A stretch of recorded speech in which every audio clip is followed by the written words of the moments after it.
Merci beaucoup mesdames, merci beaucoup messieurs, vous qui nous suivez dans cette émission Café Débat. C'est un plaisir de vous savoir nombreux en train de nous regarder et de nous suivre à la radio également dans cette belle émission qui analyse les questions politiques, socio-économiques et même sécuritaires de la République démocratique du Congo. Et pour cette émission, nous recevons toujours les acteurs politiques et ceux de la société civile pour analyser certaines questions, certaines thématiques qui font la une dans notre pays. Aujourd'hui, nous allons parler de l'investiture du gouvernement Kiaboula. Vous savez, après la sortie du premier gouvernement composé de 20 membres, le gouverneur Jacques Yaboula Kato a remanié son gouvernement et en les réduisant à 10 membres, nous allons revenir dans cette émission sur les attentes de la population, surtout les priorités de la population du Haut-Katanga. Nous allons essayer de revenir aussi sur la trêve, n'est-ce pas, qu'a exigé les États-Unis d'Amérique aux groupes armés et opérant à l'est de la RDC, mais également au FRDC afin de stopper les hostilités pendant 2 semaines. Une trêve hautement humanitaire. Nous allons en parler également dans cette émission avec les analystes politiques sur ce plateau. Et à ma gauche, je reçois le tout premier, c'est Osni Kambala. Il est acteur politique et analyste politique. Il est également internationaliste. Bienvenue sur ce plateau. Merci beaucoup, M. Gilles, pour la considération et surtout pour l'invitation. Une première invitation dans cette émission Café Débat. Effectivement. Voilà, nous allons continuer notre collaboration. Merci beaucoup. Et toujours à ma gauche, je suis également avec Héritier Bougitou. Il est de l'Union pour la démocratie et les progrès sociaux, UDPS. Bienvenue sur ce plateau. Merci, monsieur le journaliste. Bonsoir, bonjour à tous les téléspectateurs de Golgotha FM. Vous voulez le départ d'Augustin Kabouya? Bon, ça ne fait pas partie du sujet, on en parlera prochainement. D'accord, c'est bon, on ne parlait pas de Kabouya aujourd'hui. Et enfin, à ma droite, je reçois le président interfédéral du parti politique API, du professeur Koko Nyangi, dans le Grand Katanga. Il s'agit bien de Gabriel Chi. Monsieur Gabriel, bienvenue sur ce plateau. Merci, monsieur le journaliste. Je salue mes co-débatteurs. Merci. Je salue les téléspectateurs qui nous suivent en ces moments. Nous sommes là pour édifier la population congolaise. Nous sommes là pour parler vérité sur la bonne ou la mauvaise marche du pays. Et je suis ravi de revoir mon ancien compagnon du FCC, M. Osni. Et nous sommes très contents de le revoir. Et je sais qu'il est là pour un débat républicain. D'accord, c'est bon.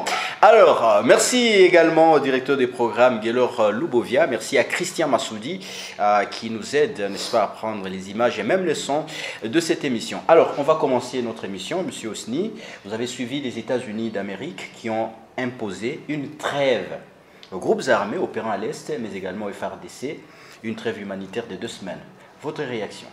Merci beaucoup pour la question. Je pense que cette question-là, c'est une question de la vie ou de la mort. Et l'indépendance ou la souveraineté d'un État souffre par moment sur les agendas des différentes puissances qui gèrent le monde actuellement. Je pense que les États-Unis d'Amérique étaient la première nation à avoir reconnu l'indépendance ou l'existence d'un État, le Congo, après les travaux de Berlin de 1884-85. Donc nous lançons un appel aussi aux citoyens américains qui nous suivent, qui comprennent que le droit international privé ou l'achat des Nations Unies parle aussi des relations amicales entre les nations, entre le peuple des différentes nations. Oui. Je pense qu'il y a une ambiguïté par rapport à cette question et le gouvernement s'adresse aux gens qui sont déjà aux sourds-muets. Pourquoi? Parce que les Occidentaux, les impérialistes nous mentent. Ils mentent beaucoup et ils savent ce qu'ils font, oui. Comment ils peuvent gérer les conflits. À un moment, ils disent stopper, à un moment, ils lâchent. Ce qui se passe en Ukraine, ils interviennent avec des armes sophistiquées pour soutenir le régime de Kiev. Mais pour la situation du Congo, il y a une ambiguïté au niveau de la diplomatie mondiale. Je pense qu'il revient en nous, en tant que Congolais, de nous unir, majorité, opposition, de faire un bloc autour des institutions, autour de nos gouvernants, pour mettre hors état de nuire ceux qui complotent contre la nation. Parce qu'on ne peut pas accepter que les Congolais puissent se mêler dans cette aventure pour tuer, piller les ressources de notre pays. C'est inacceptable. Je pense que les Américains qui sont dans notre pays, ils doivent comprendre que nous sommes un peuple solidaire et nous avons accueilli les Rwandais sur notre sol. Aujourd'hui, nous payons les sacrifices et puis c'est inacceptable. Je pense qu'il revient aux élites congolaises de comprendre qu'il s'agit de la question de la patrie, de défendre notre patrie. Nous devons nous unir et parler un seul langage pour que de tels comportements ambigus ne puissent pas encore se répéter.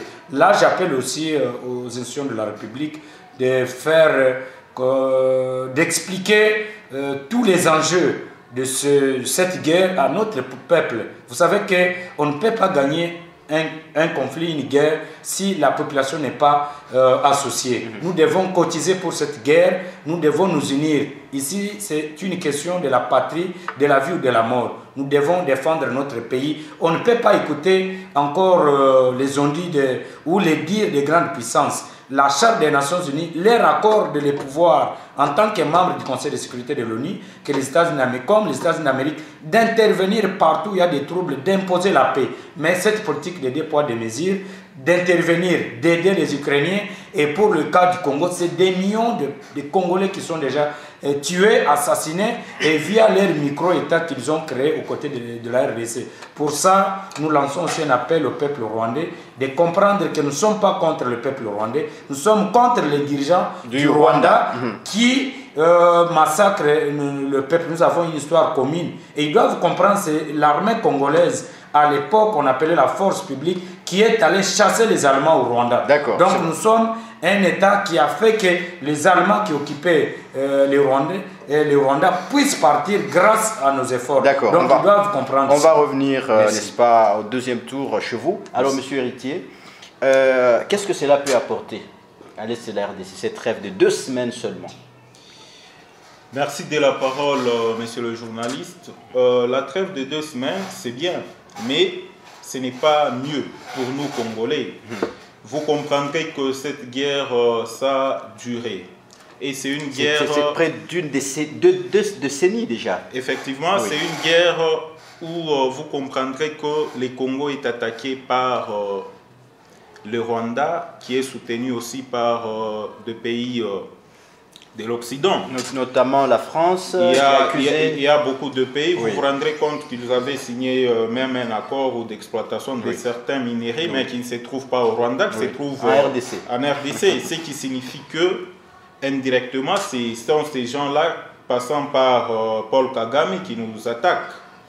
Mais la trêve est là, c'est bien. Ce qui est beaucoup plus important pour nous, Congolais, c'est quoi? Nous devons aussi nous battre, parce que ce pays nous appartient. C'est nous, le fils maison du pays, c'est à nous de nous battre pour notre pays. Parce que moi, je ne vois pas quelqu'un qui quitte son pays venir mourir, pourrir au Congo, alors que le Congo n'est pas la patrie de ses ancêtres. C'est bien, mais cette trêve-là, ça doit apporter quoi? Bon, après, donc vous n'attendez rien de cette trêve? Bon, il y a une trêve, mais après ces 2 semaines-là, les combats vont reprendre. Ça, nous n'allons pas nous valer la face.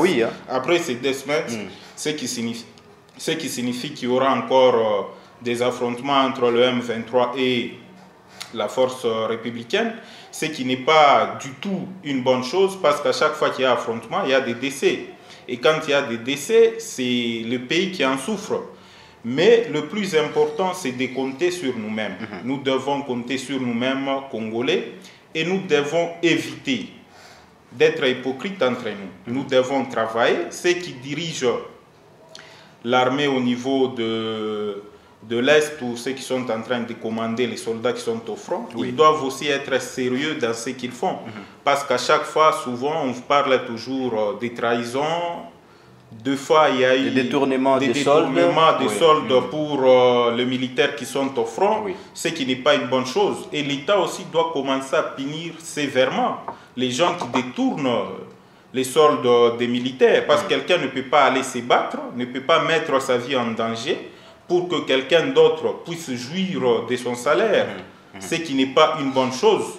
Donc, nous, Congolais, nous devons être sérieux. Nous devons nous battre.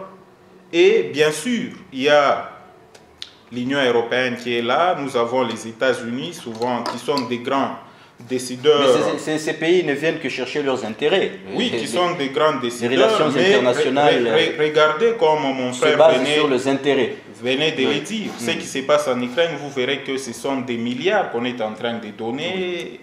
Tout ce qu'il faut comme logistique, comme militaire, on donne. Et on n'hésite pas. Et à chaque fois, presque chaque semaine ou après 2 semaines, vous verrez qu'il y a une réunion au sein de l'Europe concernant ce qui se passe en Ukraine. Voilà. Mais ici, chez nous, ça fait plus de 20 ans et vous ne verrez qu'il n'y a rien. C'est maintenant que les gens s'efforcent un peu avec... bien sûr, la diplomatie du président de la République. La diplomatie agissante. Qu'on commence maintenant à condamner un peu Kagame pour dire que ces condamnations-là, qui ne sont pas, je dirais même palpables, on ne les sent pas sur le terrain que M. Kagame est inquiété par les décideurs de ce monde. Oui. Parce que Kagame est libre, demain il se réveille, bon, il attaque ces groupes rebelles-là. Souvent, vous allez y trouver des militaires rwandais au sein des groupes armés qui se battent aux côtés des M23. Des M23 oui. Et c'est le Rwanda même qui appuie ces gens-là logistiquement avec des armes sophistiquées, avec des moyens financiers, ce qui n'est pas du tout une bonne chose. Mais le mieux à faire, c'est de compter d'abord sur nous-mêmes pour mettre la paix dans cette zone-là qui a... durée. Voilà. Alors, je me tourne du côté de la résistance, hein, n'est-ce pas? Nous parlons de la résistance.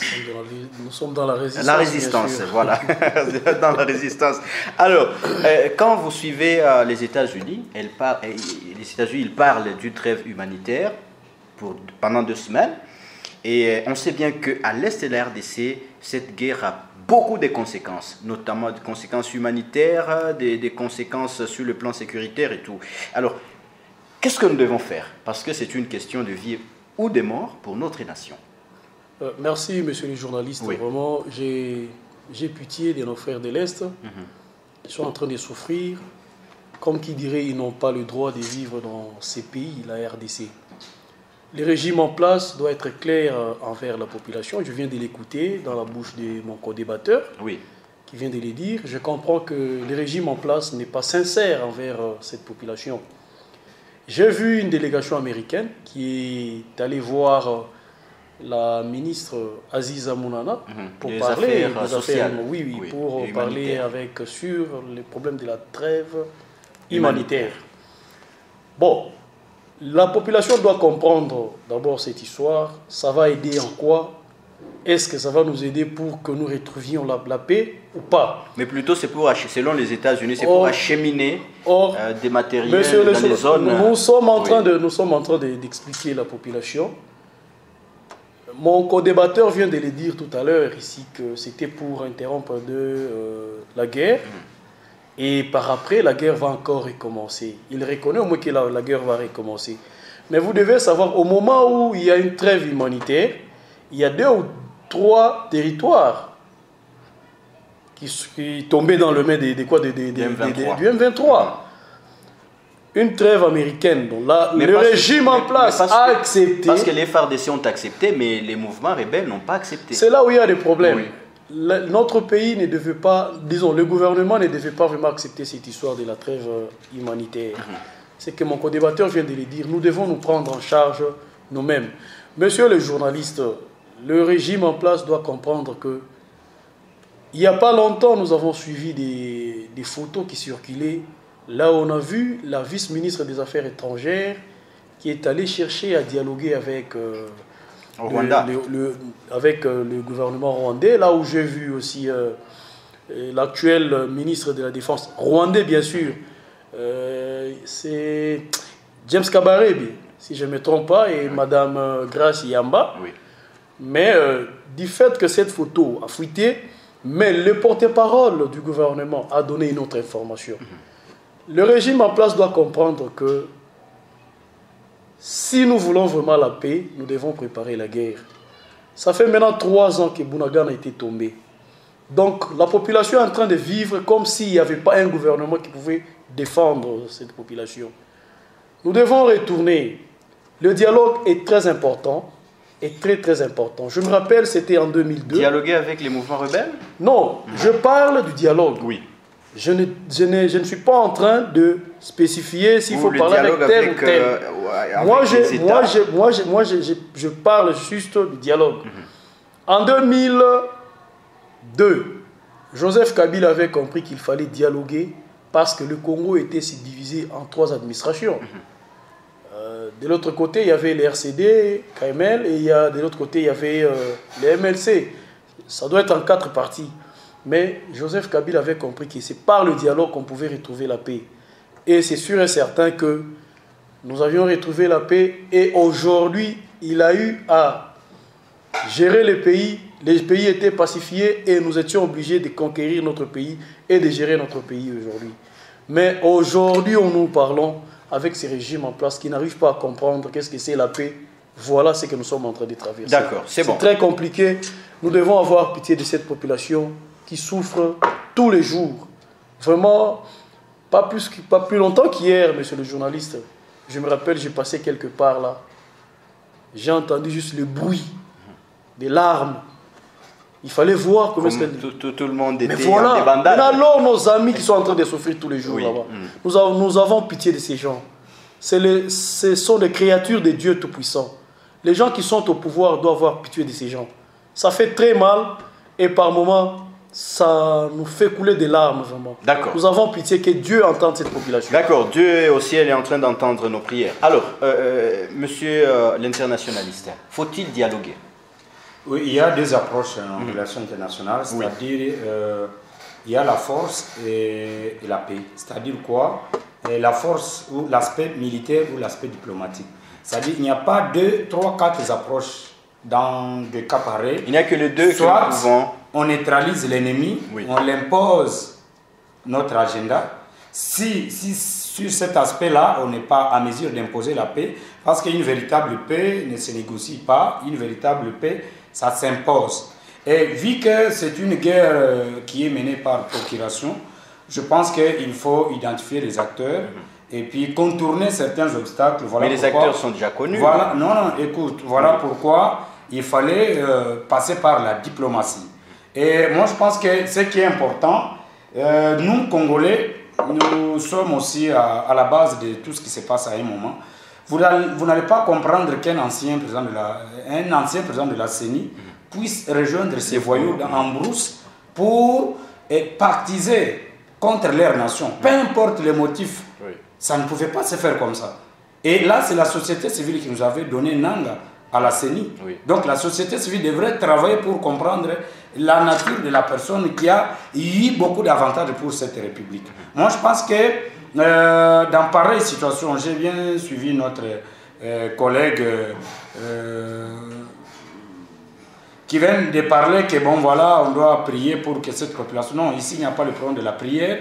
C'est question de comprendre que je n'ai pas parlé de la prière. Je n'ai pas parlé de la prière. J'ai dit bien que Dieu nous a donné Dieu nous a donné cette terre. Dieu nous a déjà donné cette terre avec nos ressources naturelles. Il revient à nous de nous battre. Mais pourquoi parfois le régime en place organise des prières? S'il vous plaît, nous devons nous battre pour conquérir et puis sécuriser nos matières premières et sécuriser aussi nos frontières.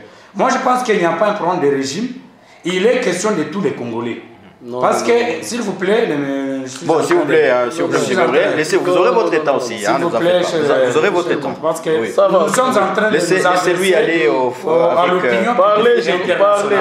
Moi, je pense que dans pareille situation, il n'y a pas à dire que, voilà, à notre époque, c'était bien, actuellement, c'est flou. Non. C'est-à-dire... Il revient à la conscience de tout un chacun.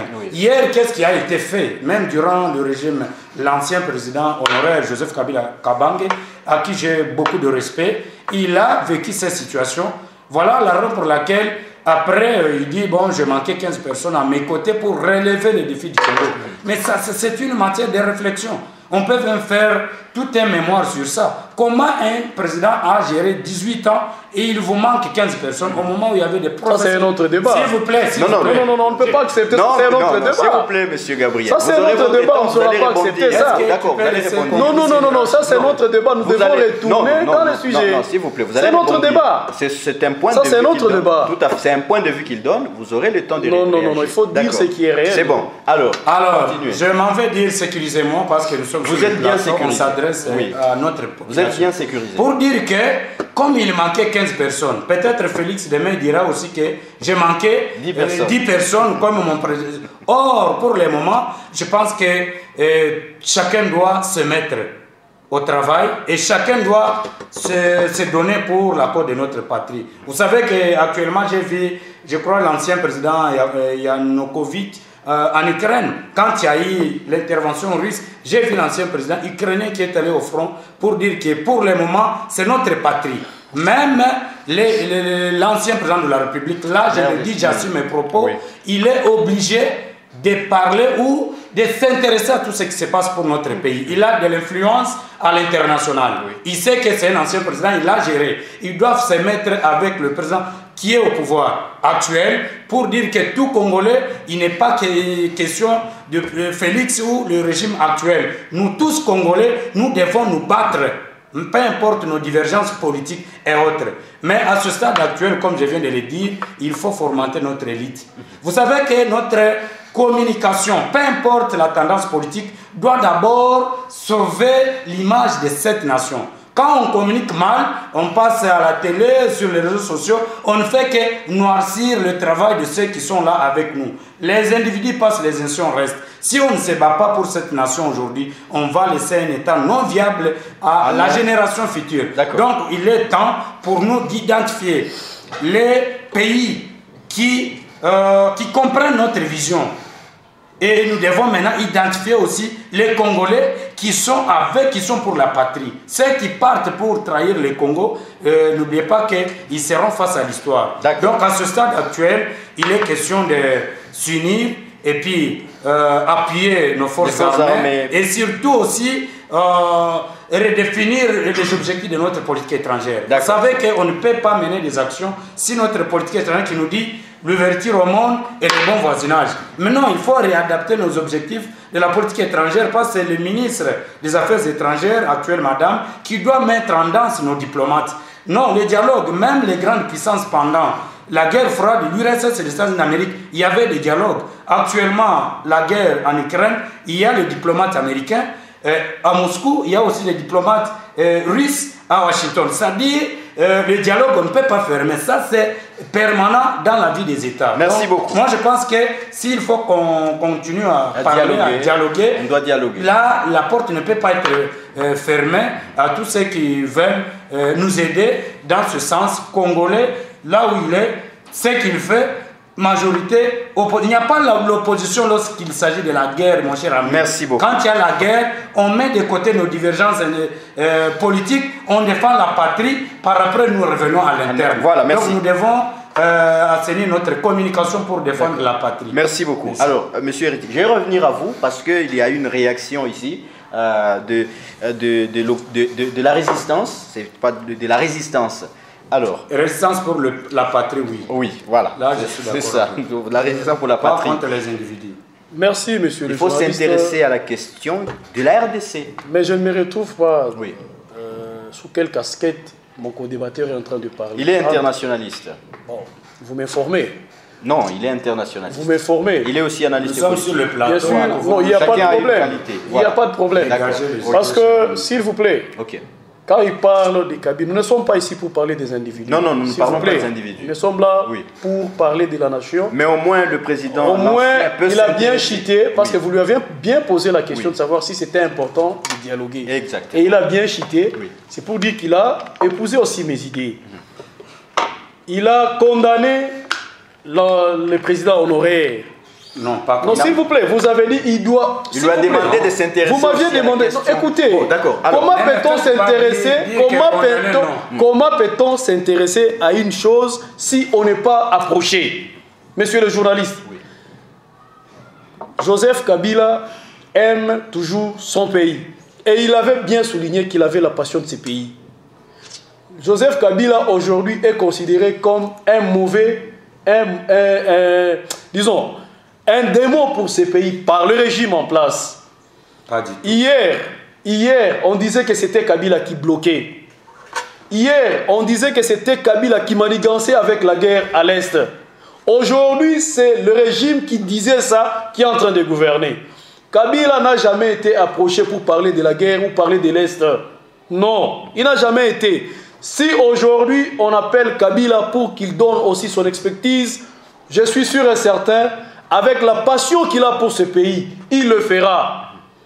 Il le fera, je vous le dis. Le régime en place est en train de tromper la population. Le régime en place doit dire ce qui est réel. Mon co-débatteur vient de le souligner.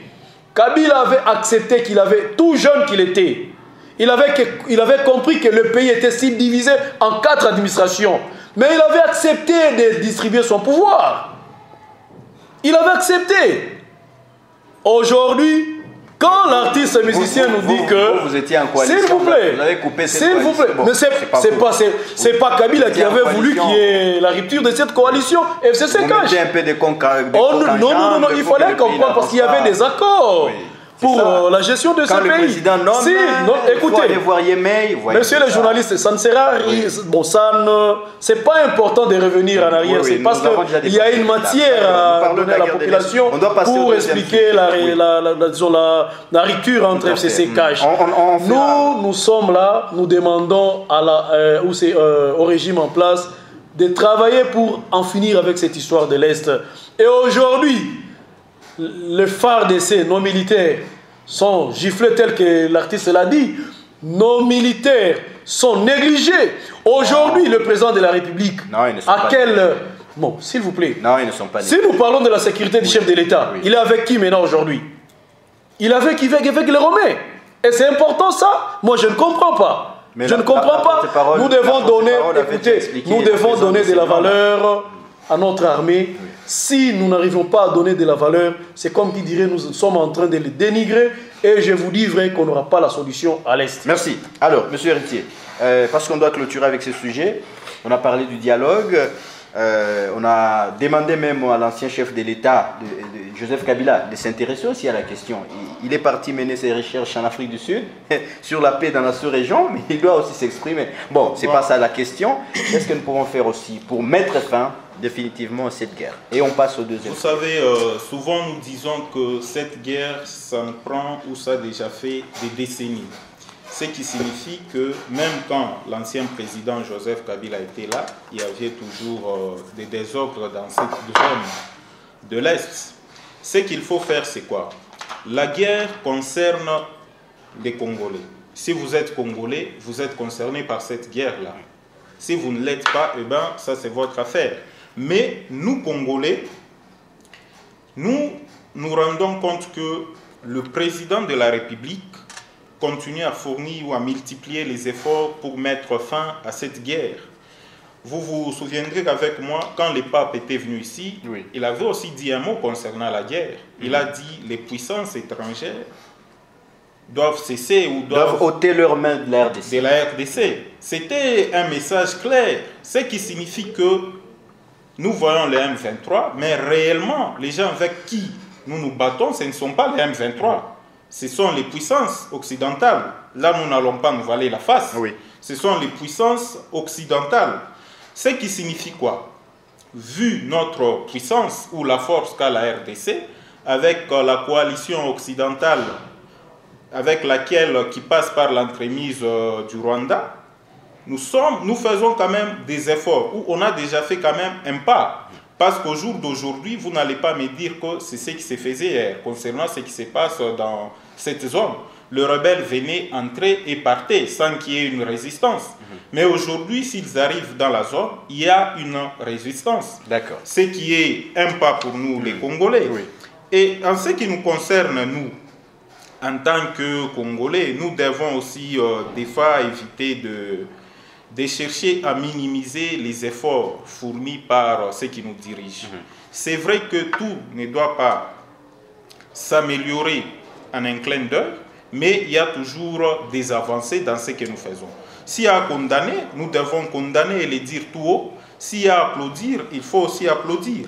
Parce qu'au jour d'aujourd'hui, quand on commence à vous dire, par exemple, que tel territoire est occupé par le M23, après un certain temps, les FARDC qui le récupèrent, ce qui signifie que ces gens-là ont les soucis du pays et ils sont en train aussi de se battre pour que les choses avancent. Évitons tout le temps de dire que tout est noir dans notre pays. Ça, ce n'est pas une bonne chose. Nous devons soutenir les gens qui sont au front. Il faut les appuyer et on peut les appuyer aussi avec nos discours que nous faisons devant la population. Pas, par exemple, comme on nous dit ici que rien ne marche dans cette zone-là. Oui, il y a la guerre, on ne refuse pas. Mais ce qu'il faut aussi, comme on a bien parlé de la diplomatie aussi résout certains problèmes concernant notre pays. Nous tous, on l'a constaté. Il y a des avancées sur ce plan diplomatique. Et quand on nous dit que le président de la République ou le gouvernement ne doit pas tromper la population, mais je me demande comment est-ce que le gouvernement trompe la population, alors que chaque semaine, je crois chaque vendredi ou samedi, il y a le conseil de ministres. Les ministres de la communication, M. Mouyaya, il dit à la population ce qui se passe au sein du pays. Donc tout est clair en ce moment. Chaque individu ou chaque Congolais dans les coins où il se retrouve, il est quand même informé de ce qui se passe dans notre pays chaque semaine. Nous devons aussi applaudir ce qui est bien, les avancées qui sont... Ah oui, d'accord. Les avancées à applaudir, n'est-ce pas, dans notre pays, la RDC. Alors on va passer très rapidement à notre deuxième sujet. Il s'agit bien du gouvernement Kiaboula, mais avant, Monsieur Osni, juste en une seconde, faut-il qu'on militarise cette partie par les forces russes, comme on le voit un peu dans les pays de l'Ouest? Merci beaucoup. Tout dépend de la zone géopolitique. La RDC n'a pas la même géopolitique que le Burkina Faso ou avec le Mali. Et nous sommes dans une zone neutre, dans une zone qui a une situation qui a des caractères géopolitiques un peu différents. C'est-à-dire qu'il n'y a pas une puissance qui doit se prendre. Donc on ne peut pas quitter d'un père pour aller vers un autre, nous non plus. Donc je pense que je voudrais pour terminer l'aspect du président de la République. La sécurité du président de la République est une priorité pour une nation civilisée. Demander aux Russes, aux Nord-Coréens, ce que ça coûte pour la sécurité de leur président. Et aussi, n'oubliez pas que le Congo à l'époque, après l'indépendance, notre armée était une armée africaine. Il y avait des Ghanéens, les Burundais. Donc actuellement, le président ghanéen est gardé par les Gambiens. Voilà. Donc la sécurité du président, ce n'est pas quelque chose qu'on peut faire. Je pense que c'est une priorité. Et pour terminer, je veux que la RTNC puisse faire de la guerre de l'Est une situation publique et non sur les réseaux sociaux. On laisse chacun un matin, il publie quelque chose et puis tout ça, on met l'opinion dans une cacophonie totale. Là, ça ne va pas. Donc c'est dans ce sens-là qu'on doit continuer. Et pour terminer, je pense que de Klerk et Mandela l'ont fait en Afrique du Sud. Malgré Mandela a été arrêté, après sa sortie, il est devenu président de la République. Il a pris de Klerk, un ancien président sud-africain blanc, il a fait de lui son vice-président. Il a mis de côté les extrémistes blancs, de côté les extrémistes noirs, de côté. C'est-à-dire, même dans le camp de Joseph Kabila Kabange, ancien président, il y a des extrémistes. Même du côté Félix, il y a des extrémistes. On doit mettre tous ces extrémistes-là de côté pour qu'on parle du Congo. Je pense que le pays va aller de l'avant. D'accord, merci beaucoup. Alors, c'était un gouvernement qui était attendu après la publication d'un premier gouvernement de 20 membres, 10 ministres et 10 commissaires. Le gouverneur Jacques a été interpellé à Kinshasa par le vice-premier ministre de l'Intérieur, Jacques Chabani. Et après, il est revenu pour refaire son gouvernement, maintenant avec 10 membres. Alors, nous allons parler de priorités de ce gouvernement, surtout des attentes de cette population. Alors, moi, j'ai commencé par la résistance. Le premier mandat du gouverneur Jacques Kiaboula a fini. Qu'est-ce que vous avez constaté comme avancée et ce qui n'a pas marché? On commence par là avant de parler des priorités de Haut-Katanga. Merci, monsieur le journaliste. Permettez-moi de reculer un peu en arrière. Juste mais nous devons avancer. Seconde. Il y a mon co-débatteur qui vient de souligner tout à l'heure que chaque vendredi et chaque samedi, les gouvernements donnent le rapport En matière de sécurité, en réalité, les gouvernements ne donnera jamais une information vraie. Retenez, s'il vous plaît, s'il vous plaît. Même si ça ne va pas, le gouvernement dira toujours que ça va. Ouais, d'accord. C'est pas. Oui. C'était juste un mot que je devais mettre. Merci, monsieur le journaliste. Il faut parler du gouvernement provincial ou du quinquennat de Jacques Yabula. Jacques Yabula qui avait commencé comme membre du FCC pour terminer comme membre de l'Union Sacrée, bien sûr, parce qu'il y avait eu rupture de la coalition FCC-Cash. Un Kiaboula qui avait bien commencé, mais un Kiaboula qui a mal terminé parce qu'il avait des comptes à rendre à ses mentors. Kiaboula avait bien commencé et on avait vu le travail pour dire que c'était un bon élève de Joseph Kabila. Mais il a mal terminé parce qu'il devait, je le répète encore, des comptes à rendre à ses mentors. Voilà pourquoi Kiaboula, selon mes attentes, selon ma réflexion, ne devait même pas chercher encore à revenir pour gérer cette province parce qu'il avait mal terminé. Mais comme il avait un compte à rendre, et comme aujourd'hui, les gens vont maintenant nous comprendre, les mentors de Kiaboula, c'est Kabouya. Et voilà, aujourd'hui, même si nous devons le dire, s'il vous plaît, s'il vous plaît. Comment Kabouya peut être le mentor de Kiaboula? Oui. Je m'excuse. L'honorable Kiaboula, qui n'avait pas respecté la Constitution à son article 198, alinéa 5, qui stipule sur le nombre des membres du gouvernement, 10 ministres, mais lui est allé jusqu'à exagérer en nommant au moins 10 commissaires, parce que c'était un mot d'ordre venant de Kabouya. Monsieur le journaliste, nous étions sur ces plateaux, on avait discuté sur ces points, et j'avais dit à la population congolaise que ce gouvernement de Kiaboula sera revu. Voilà pourquoi à ce temps-là, on parlait de Kiaboula 1. Et aujourd'hui, on parle de Kiaboula 2. Oui. Dès le début de son deuxième mandat, il commence avec des erreurs. Quelles erreurs que vous avez? Mais les erreurs, s'il vous plaît. Oui. Les erreurs parce que à peine nommé ou à peine constitué un gouvernement qui a été refusé par la hiérarchie, bien sûr, son chef direct, c'est le ministre de l'Intérieur. On a vu le gouverneur Kiaboula repêché à Kinshasa. Et après l'entretien avec son supérieur, qui est le ministre de l'Intérieur, on a vu Kiaboula la nuit avec son mentor vers chez Maman Marthe. Pour donner quel rapport?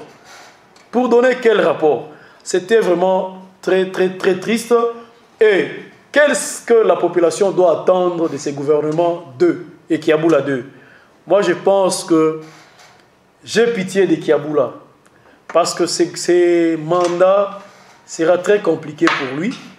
Je suis sûr et certain qu'il est sur une chaise injectable et il ne saura pas travailler pour le compte de la population. Et pour garder son fauteuil, je suis sûr et certain qu'il va chercher à tout prix travailler pour ses mentors. Voilà aujourd'hui le débat de Kabouya bouge aussi les états-majors de l'ARDF de Kiaboula. Nous sommes en train de suivre ça. Ce sont ces gens-là qui ne veulent pas que l'autre puisse partir. On sent déjà qu'il y avait un agenda caché. Parce que nous avons suivi hier les déclarations du membre de l'IDPS qui disait « Nous, à tout prix, nous allons récupérer ce qui nous revient ». Alors, qu'est-ce qui revient aux gens de l'IDPS? Entre autres, c'est le gouvernorat. Donc, c'est pour dire que nous risquions encore de revivre le scénario du Lualaba entre Fifi Masuka et Mouyège. Vraiment, je suis en train de voir que la population n'attendra rien de ces gouvernements. Nous risquerons de vivre seulement des disputes pour le pouvoir et le mandat prendra fin. Parce qu'aujourd'hui déjà, nous tendons vers... c'est déjà une année du mandat du régime que Tshisekedi. Donc, je suis en train de voir que la population n'attendra rien de ces D'accord, on va revenir chez vous. Alors, monsieur Osni,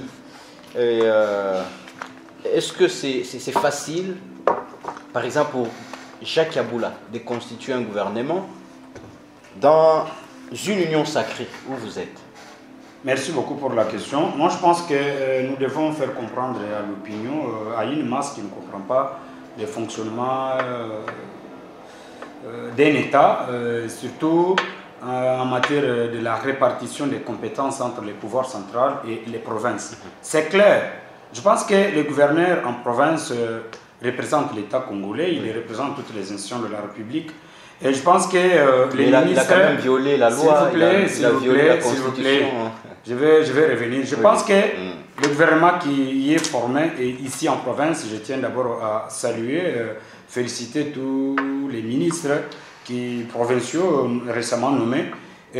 Tous ont travaillé pour cette province. Il n'y a aucun ministre qui est venu de Kinshasa ou recommandé par X ou Y.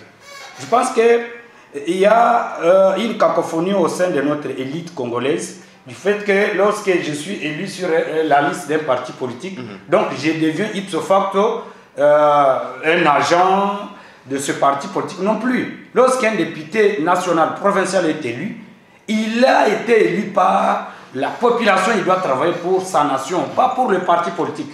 Donc on doit par moment éviter ça, c'est un travail qu'il faut faire. Oui, parce qu'en réalité, c'est ça. Lorsqu'on a été élu, d'abord ce sont les intérêts de tous. Aux États-Unis d'Amérique, le président de la République n'a jamais été sûr de sa majorité parlementaire et surtout lorsqu'il s'agit des questions d'intérêt communautaire. Kiaboula en 2018, il a été élu comme député provincial, député national. Il n'a pas été élu uniquement par les gens du FCC, de sa famille politique, non. Il a été élu par le peuple congolais dans sa globalité. Et il devrait représenter la population pour un mandat de 5 ans. Et ça devient un problème du fait que dans notre pays, lorsqu'un gouverneur est élu, bon, il n'a pas un mandat, c'est un mois, des fois comme on n'est pas content, il faut des motions, non. Et ça paralysait beaucoup de provinces. Aujourd'hui, on se plaint. Ce n'est pas la première fois qu'on a parlé de cela. Or, les institutions doivent marcher normalement. À la question de savoir, bon voilà, question des commissaires violés ou pas. N'oubliez pas que ce pays, depuis l'indépendance, on a connu des approches politiques qui n'ont rien à voir avec la Constitution. Nous sommes en 60, il y a eu crise au niveau de la primature et la présidence. Lumumba a été chassé par Kasavubu, Kasavubu chassé par Lumumba. Il y a une crise institutionnelle. Qu'est-ce qu'il fallait faire? Il faut trouver une formule politique qui n'avait rien à voir avec la Constitution. Parce que même d'ailleurs, la Constitution qu'on avait, c'était la loi belge, qui n'avait rien à voir, qui n'avait pas défini les tâches pour diriger un pays. Et on a mis en place un collège de commissaires généraux, dirigé par Justin Bomboko. À l'époque, c'était des étudiants. À l'époque, même ancien, le fait, Tshisekedi était aussi membre comme commissaire adjoint à la justice. Et nous sommes en 2003. Et mon ami Kating a parlé aussi du partage du gâteau pendant le pouvoir d'un plus 4. Mais c'est quelque chose qui n'était pas constitutionnel, qui n'a jamais existé dans le monde. Pour des raisons stratégiques, pour stabiliser l'institution, le pays, on a mis en place un gouvernement d'un plus 4. Nous sommes en 2019, avant même 2019, dans cette province, dans notre pays, on a nommé les gouverneurs au titre des commissaires spéciaux. Pour la province du Haut-Katanga, on avait un commissaire spécial d'un rang d'un gouverneur, c'était Faustin Katanga. Alors, vous imaginez qu'on avait tiré ça dans la Constitution, où les juristes peuvent nous dire non, ça a été puisé dans tel arsenal juridique. Non plus. Il y a des stratégies ou des approches politiques qu'on peut mettre en place pour des raisons stratégiques. Aujourd'hui, vous avez, je crois, quel est le truc là de Olingangoy, qui a été conçu. Ça fonctionne. Et ça, que les personnalités juridiques. Et le problème des commissaires, ce n'était pas l'invention de Kiaboula. Kiaboula n'avait pas inventé les commissaires. En 2018, vous avez la coalition KHFCC. Vous avez à la tête le ministre de l'Intérieur, Gilbert Kankondé. On a dit, bon, voilà, pour des raisons d'alliance, il faut mettre en place les commissaires d'État. Et là, lorsqu'il y avait la coalition entre KHFCC, on avait mis en place ces commissaires. Là, personne n'avait pas dénoncé parce que les intérêts de chacun étaient gardés. Et c'est ce que je ne comprends rien. Ce qui est important ici, ce n'est pas le problème des commissaires, parce que je viens de le dire qu'il y a toujours des formules politiques qui n'ont rien à voir avec la Constitution. Si les pouvoirs, nous sommes dans un État unitaire décentralisé, le ministre de l'Intérieur gouverne, gère les assemblées, les gouverneurs, et je vois que c'est la bonne marche du pays. Si cela, on a compris que non, on ne peut pas aller avec ce schéma, ou pourquoi faire un débat pour ça? Ce qui est important, c'est le social du peuple au Katangais, et on doit faire confiance aux institutions. N'oubliez pas que même la Bible, vous qui êtes des chrétiens, moi je suis musulman, on vous dit de prier pour vos autorités, même celle de la ville dont je vous envoie en captivité, car votre sécurité en dépend. Mais vouloir dire que Kaboul est sur une chaise injectable, c'est être prophète des malheurs, et le peuple au Katangais doit faire un bloc autour des institutions, autour du gouvernement de la province, pour que la province aille de l'avant. Les problèmes de Kabouya, dont il est aliéné à Kabouya, mais ça c'est un débat individuel. Nous ne pouvons pas perdre un temps de passer à la télé, commencer à parler des individus. On parle des institutions. Le gouvernement a été composé sur base de la loi portant sur la répartition des compétences entre le pouvoir central et la province. Donc rien ne peut pas empêcher que la province aille de l'avant. D'accord. Alors, monsieur Héritier, au début, quand le gouverneur Jacques Yaboula dépose sa candidature, annonce ses ambitions pour redevenir gouverneur, il y a eu une opposition dans votre camp, n'est-ce pas? Mais après, vous avez quand même accepté le choix porté par votre parti. Et vous pensez maintenant qu'avec le deuxième mandat, avec cette équipe qu'il a composée, ça peut amener le Haut-Katanga au développement? Parce que c'est la priorité, c'est le développement du Katanga. Et du Haut-Katanga, ce ne sont pas les individus qui sont placés. Effectivement, vous savez, quand il y a élection, chacun est libre de ses ambitions. Chacun est libre de manifester ou de chercher n'importe quel poste. Ça, c'est tout à fait normal. On ne condamne pas personne. Mais comme on est aussi dans une coalition, vous devez aussi vous asseoir pour discuter sur les postes et voir qui vous devez mener comme... vous devez placer comme attaquant, ainsi de suite. Ça, ce n'est pas du tout un problème. Le vrai problème, c'est lequel? Aujourd'hui, nous avons un gouverneur qui est M. Jacques Yaboula avec son gouvernement. Ce qu'il faut, il ne faut pas rester commencer à discuter sur les individus. Yaboula est allé voir Kabouya, Kazembe est allé, ça n'a aucune importance. Mais ce n'est pas exclu aussi, c'est une lutte politique. C'est pas exclu qu'il y ait aussi des petits calculs comme ça pour voir comment l'UDPS peut récupérer le pouvoir. Non, nous ne sommes plus à ce stade-là. Nous sommes à un stade où le gouverneur et son gouvernement, ils doivent prouver à la population haut-katangaise de quoi ils sont capables. C'est de ça que nous, population, nous attendons. Et cette équipe, vous l'analysez comment? Vous pensez vraiment qu'elle peut apporter un développement? L'équipe, je crois, n'a même pas un mois. Ah oui? N'a même pas un mois. Même une semaine. Prenons seulement un mois. Mais ce que nous voulons, c'est quoi? Nous voulons que la nouvelle équipe puisse travailler et prouver à la population. Et le travail doit être palpable. Ça signifie quoi? Il faut créer des emplois. Il faut donner aux jeunes gens que nous sommes, de l'emploi. Vous créez de l'emploi et quand les gens arrivent, ils se disent que non, ça c'est Kaboula et son gouvernement. Vous comprenez? C'est ça l'évolution. Et nous n'allons pas toujours tout le temps rester tel. Non. Si on veut parler de quelqu'un, il faut qu'on arrive, par exemple, on va à la Rouachi, vous regardez, vous vous dites, ça c'est elle qui a fait. Des œuvres comme c'est ça l'évolution. Les boulevards Félix Tshisekedi. Effectivement, c'est de ça qu'on doit parler. Maintenant, ce que le gouvernement doit faire, c'est quoi? C'est comme au jour d'aujourd'hui, nous n'allons pas nous valer la face, bien qu'on soit de l'opposition ou de la majorité. Vous remarquerez que dans la commune annexe, il y a un problème d'insécurité ces derniers temps. Ces problèmes-là, ça commence.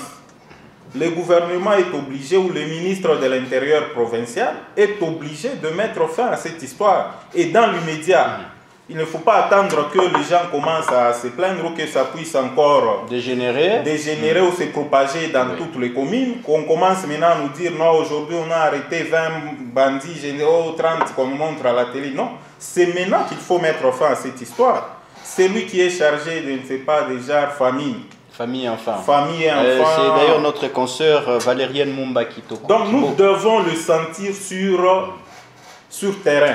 Pas seulement vous passez à la télé, vous nous faites des beaux discours, oui, mais la population ne sera pas contente de ces discours. Elle a besoin de palper vos œuvres. C'est de ça que nous voulons du gouverneur et de son gouvernement. Ils doivent améliorer ce qu'ils ont fait. L'année, plutôt dans les 5 dernières années qui viennent de s'écouler. Oui. Monsieur Kiaboula, il est gouverneur, Kazembe est son adjoint. Nous sommes en politique. Quand les gens commencent à dire qu'on va vivre ce qui s'était passé au Lualaba, bon, moi je me demande pourquoi est-ce que les Congolais cherchent toujours à rester négativistes. Même si vous lui dites que c'est micro à quelle couleur, lui il va rouge, il vous dit non, comme mon mentor a dit c'est noir, alors que ce n'est pas noir. Cette histoire-là, ça s'était passé dans les Lualaba, mais ici dans le Haut-Katanga, ce qu'il faut faire c'est quoi? Nous voulons création d'emplois, qu'on crée des emplois, qu'on nous donne de l'eau, de l'électricité, qu'on crée, si le gouvernement doit créer quand même, n'importe que construire même un hôpital, qu'on nous dise que non, cet hôpital-là, c'est quand Kiaboula fut gouverneur, c'est lui qui avait construit une belle école, vous voyez quand même une école qui répond aux normes d'être appelée école. C'est de ça que nous voulons. Nous ne sommes plus encore au stade où vous devez vous mettre là, commencer à discuter. Pour des querelles politiques inutiles. Sur des individus. Parler des individus tout en montrant leurs œuvres. D'accord, c'est bon. C'est de ça dont nous avons besoin. D'accord. Alors, nous sommes pratiquement en train d'aller à la fin de notre émission. Nous allons faire juste un dernier tour des tables par rapport à cette question. Alors, Monsieur Gabriel, je crois que la population est en train de vous suivre. Le gouverneur Jacques Yaboula Kato a été plébiscité plusieurs fois meilleur gouverneur de la République démocratique du Congo par des organisations qui suivent de près les actions du gouverneur Jacques Yaboula Kato. Qu'est-ce que vous pouvez dire à la population? Parce que finalement, il est là, il est gouverneur, il doit diriger pendant les 5 prochaines années, les 4 prochaines années d'ailleurs qui nous restent. Merci, monsieur le journaliste. Je veux d'abord demander à mon co-débatteur de l'Union sacrée d'avoir quand même l'élégance politique. Quand on est en train de faire un débat, je ne suis pas obligé d'épouser ses idées. La politique, c'est un champ de débat. Voilà pourquoi il y a l'opposition et la majorité. Moi, je ne suis pas obligé d'épouser les idées de la majorité. Parler pour. Si il y a quelque chose de bien, nous allons les louer. Parce que nous devons savoir que les dénominateurs communs de l'opposition et de la majorité, c'est le peuple. Parler de la constitution, bon, oui, nous avons une constitution. Nous devons marcher sur base de la constitution. Je comprends qu'il a condamné le vice-ministre de l'Intérieur, qui est de l'Union sacrée. Parce que la personne qui a interpellé Kiaboula pour revenir à la raison, pour revenir dans la constitution, ce n'est pas un premier ministre de l'opposition. Je ne crois pas. Nous devons savoir que nous n'épousons pas de mêmes idées. Moi, je dois parler ce que je dois parler en tant que résistant. Si Kiaboula fait quelque chose de bien, je dois le dire. Mais s'il ne fait pas le bien, je dois le dénoncer. Parce que nous sommes là comme contrepoids du pouvoir en place. Monsieur Kiaboula doit créer les emplois. Dans le mandat précédent, il n'a rien créé comme emploi. Il a trouvé la DRH4, il a trouvé le péage, il a trouvé l'antifraude. Et il ne faisait qu'engager les gens dans les 3 entreprises créées par ses prédécesseurs, entre autres. Finalement, il y a eu des impayements. Il y a eu des impayements, voilà. Parlementaires UDPS, nous voulons que Kiaboula, avec le deuxième mandat qu'il crée les emplois pour essayer de soulager la jeunesse qui a tant souffert. Créer des emplois, ça veut dire avoir de nouvelles entreprises. Voilà. Parce qu'il y a des entreprises qui existent. Vous vous rendez compte, il doit beaucoup travailler. Parce que vous vous rendez compte, monsieur le journaliste, même l'immeuble que vous voyez là n'a même pas de caméra, n'a même pas d'ascenseur, monsieur le journaliste. Et aujourd'hui, nous allons nous mettre ici pour glorifier et dire que Kiaboula, c'est un bon élève, il a été publicité à maintes fois. Non, il doit travailler. Quand nous disons que nous citons des gens ici, parce qu'ils n'arrivent pas à travailler pour le compte de la population, mais ils travaillent pour le compte des individus. Voilà pourquoi nous sommes en train de dénoncer. Il y a des gens qui ont fait des mois sans être payés. Mais entre-temps, l'argent partait à Kinshasa. Ça, nous devons les dénoncer. Nous ne devons pas nous taire, parce que nous devons épouser les idées des gens qui sont des pouvoirs. Non! La politique, c'est un champ de débat. Nous sommes obligés de parler pour le compte de la population, monsieur le journaliste. D'accord, c'est bon. Merci beaucoup. Alors, Monsieur Osni, parce qu'on est aussi à la fin de notre émission, vous êtes analyste politique, acteur politique, vous voyez quand même la vie actuelle du Haut-Katanga, comment le Haut-Katanga est en train de vivre. Qu'est-ce que vous pouvez dire au gouverneur Jacques Yabula? Ce que je vais dire au gouverneur Jacques Yabula, c'est... Surtout que la population a beaucoup de besoins. Ce que je demande à son Excellence Jacques Yabula Katoué, qui représente les institutions ou qui représente la RDC, toutes les institutions en province, c'est de tenir parole à ce qu'il avait dit, qu'il y a eu des erreurs liées à l'œuvre humaine. Je crois que ce deuxième mandat, c'est un mandat de correction. Il doit corriger. Je pense qu'il y a un organe technique qui contrôle le gouvernement. Par où il peut commencer à corriger? Je demande aux députés provinciaux, le Parlement qui contrôle, de faire un contrôle d'une manière rotative pour que ceux qui sont aujourd'hui ministres puissent travailler pour le compte de la population. Et il n'y a pas les ministres de l'IDPS, ARDF, il n'y a pas les ministres de tel ou tel. Il y a les ministres du peuple Haut-Katanga qui sont, ou le peuple Haut-Katanga qui est le patron de tous ces gens. Donc il n'y a pas, oh non, voilà, tel, en commençant par le gouverneur, il est au service de sa population. Il n'est pas au service de l'individu.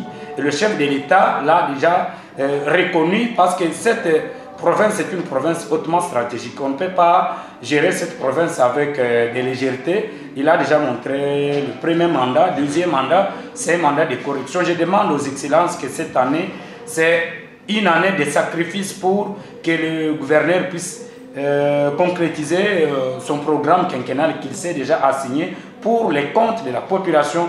La sécurité relève du pouvoir central, mais en province, les gouverneurs accompagnent, appuient la police avec des moyens logistiques, techniques, financiers, pour que cela puisse marcher de l'avant.